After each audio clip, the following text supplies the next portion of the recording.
doesn't exist. And where do we want to finish? When we feel the right angle of the jawbone. And we're properly set the mandible. 3 times.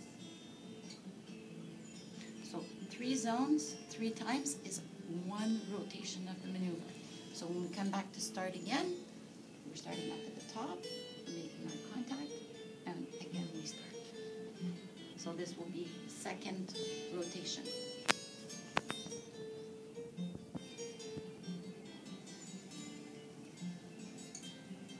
So if you have smaller hands, you're going to bring your hands a little bit further forward on the client's hairline. If your hands are a little bit longer, you can actually anchor towards the top of the head a little bit. So adjust your hand position accordingly to the shape of your client's face or the length and your hand length. 3 times, and work to keep all the fingers on as we go. 3 times at the jaw. This is a slow maneuver. It does take a little bit of time to do it. There's no rush. So we would do it minimum 3 times. Okay? The next one we're going to get ready to do is the pétrissage, or the kneading of the zygomatics and the buccinator. So our zigs are starting point. Our zygomatic is the cheekbone. And this is the one where we're making almost like a little inchworm up and down. So one time we're coming the contour of the cheekbone, the zygomatic. Second time, we're going to beat the buccinator, which is parallel. One hand's going to wait, and then the other one's going to start. So the idea, make sure all 4 fingers are staying on as we contact. So if you're turning, your client is 3-dimensional, so it means you have to have your arms a little bit elevated for this maneuver.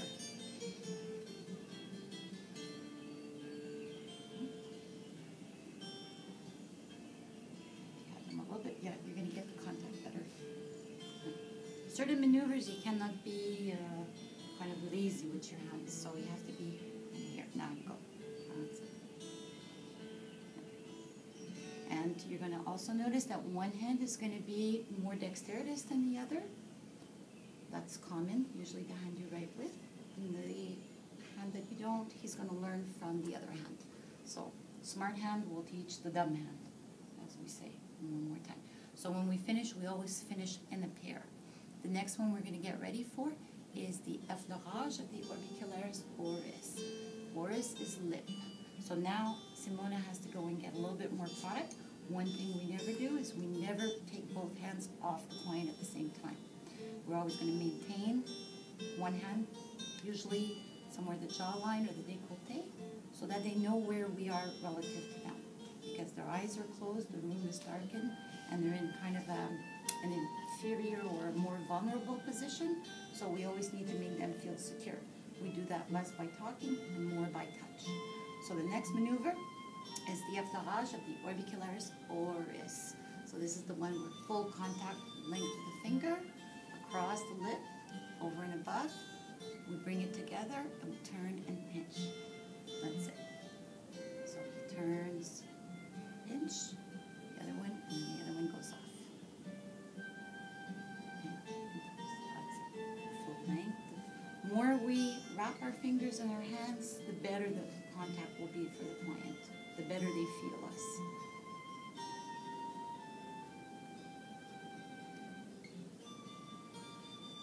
So getting ready for the next maneuver, it's going to be the effleurage of the jaw and the sternocleidomastoid. So ahead, we're telling our hand, our starting position is rigid, and we're going to only put the thumb above the length of the index, and we're going to travel down the length of the jaw. We're going to try to find the back bone where the sternocleidomastoid would attach. And we're going to turn down around the back on the trapezius, cross the décolleté. This one's important that we turn and pivot. So the same thing the other side. So we want to travel all the way to the back and contour. Okay. So we turn as we travel. We don't want to cut any of the maneuver short. And in we go. That's it.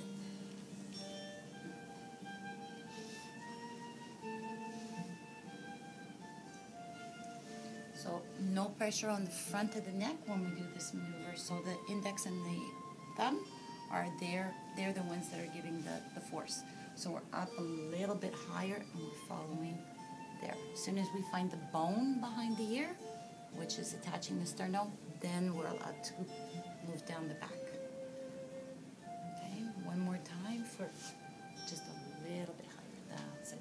So maybe a little bit more up in there. Yeah. The next one we're going to get ready for is a circular effleurage of the sides of the sternum and the trapezius. That's it. So we're doing the circles, full length of the hands. We're keeping a certain rigidity. This maneuver, your strength needs to come from your back and your buttocks. So when we come to the middle line of the back or the upper neck and we cannot do the circle anymore, we're going to do one fluid effleurage continuous up to the base of the neck. One hand's going to stay behind and wait, and then the other one's going to come and join him down below.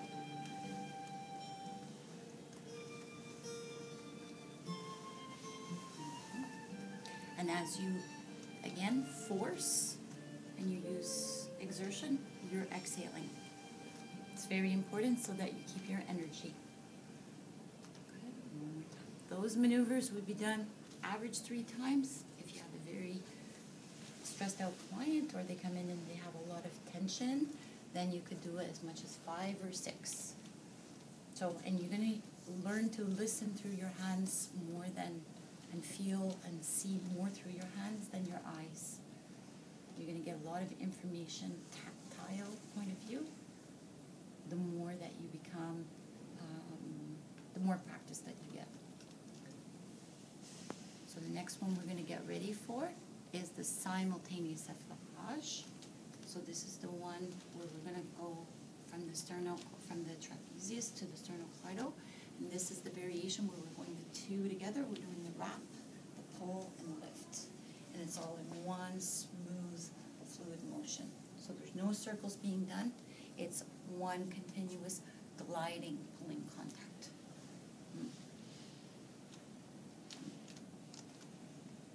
And pull and lift.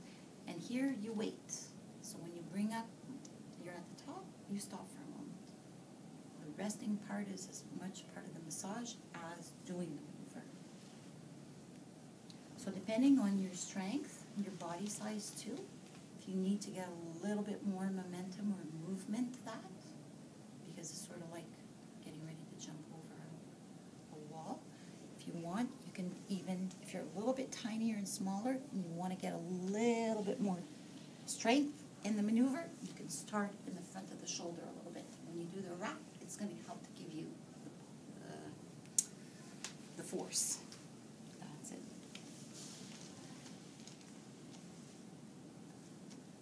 The next one that we're going to get ready for is the elongation of the sternocleidomastoid. This is the one where we're working from the opposite side, and we're going to stretch. So the sternocleidomastoid's the muscle here, and the division line is the middle here. So your hand is coming in from underneath. One hand is going to come from the back, and he's going to stretch the muscle down to the shoulder, and the other one is going to pull up from underneath. Okay? So usually where you want to stop is right at the top of the shoulder, the clavicle, because this is where the attachment is. So this one also too, from underneath, he's going to be stretching as well too. So this hand has to work too, because in the elongation is we're pulling the muscle.